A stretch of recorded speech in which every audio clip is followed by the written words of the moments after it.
Want scary stories? Listen. This story was sent to us by one of our subscribers from West Virginia. At his request, we changed everyone's names, and we will not reveal the exact location where it happened. He told us that several years have passed, but he still cannot forget that night. Sometimes he believes that if they had made a different decision, his best friend would still be alive.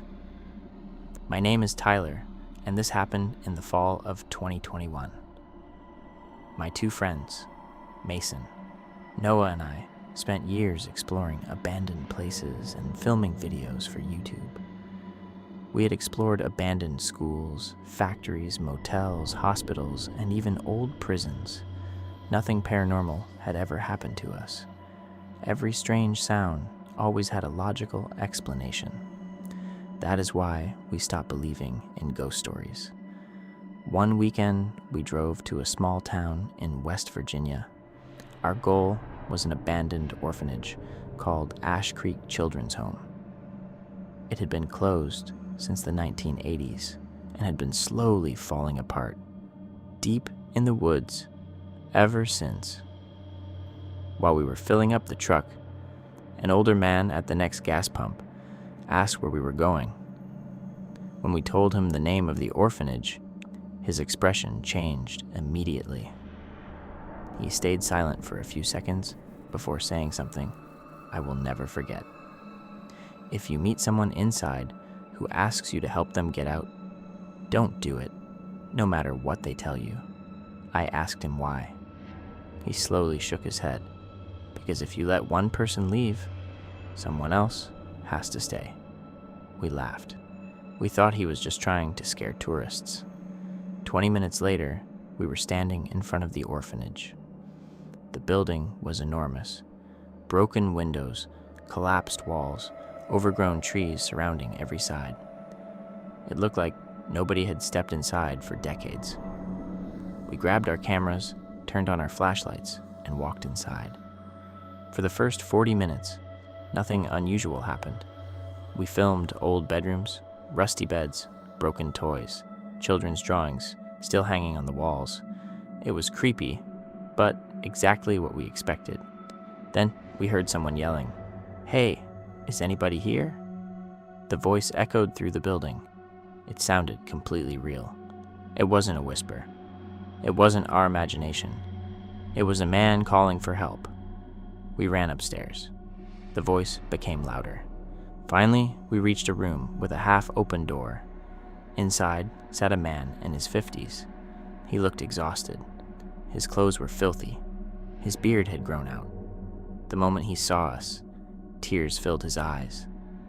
Thank God, I thought nobody would ever find me. We helped him stand up. His entire body was shaking. He told us he had come to explore the orphanage by himself. He got lost. His phone died. His flashlight stopped working. And somehow, every hallway kept leading him back to the same room. He spoke calmly. He answered every question perfectly. Nothing about him seemed strange. He showed us his driver's license. His name was Daniel Carter. Then he pulled a family photo from his wallet. His wife, his little daughter. Please, just get me out of here. We didn't even hesitate. We started walking toward the exit together. The whole way down, Daniel kept looking over his shoulder, like someone was following us. Every few minutes, he whispered, "Please don't let go of me. No matter what you hear, don't let go." A few minutes later, we reached the front door. The moment Daniel stepped outside, he stopped, closed his eyes, took a deep breath, and smiled. Then he looked at us and quietly said, "Thank you. I'm finally free." A second later, he added something that made no sense. "Now, it's someone else's turn." We thought he was just traumatized. He waved goodbye, walked down the road, turned into the trees, and disappeared.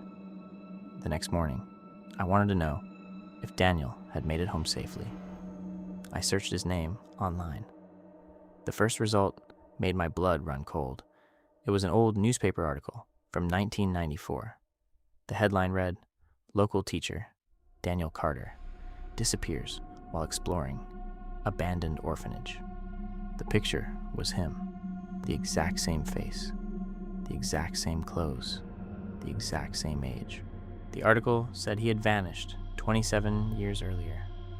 His body was never found. I called Mason immediately. He had already found the same article. Then we tried calling Noah. He never answered. At first, we thought he was sleeping. Then, one day passed, then another. His phone stayed off. 3 days later, his parents reported him missing. A week later, police found his truck. It was parked outside the orphanage, locked. The keys were still inside, but Noah was gone. The police recovered the cameras we had used that night. The last recording from Noah's camera still haunts me.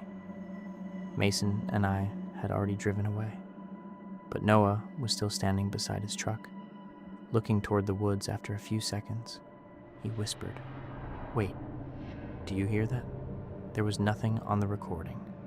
No voices, no footsteps, nothing. But Noah grabbed his flashlight, turned around, and walked back toward the orphanage. The front door was open, even though we were certain we had closed it. He stepped inside. The camera showed a long, dark hallway. Then a figure appeared at the far end. It was Daniel, standing perfectly still, smiling. He slowly raised one hand and motioned for Noah to come closer. The video ended. A month later, police searched the building again. Behind a hidden wall, they discovered a small room. Inside were dozens of belongings from missing people. Wallets, jackets, cameras, watches, and among them was Noah's camera. There was only one new recording. It lasted 7 seconds. Noah was sitting on the floor, in complete darkness, breathing heavily, looking straight into the camera.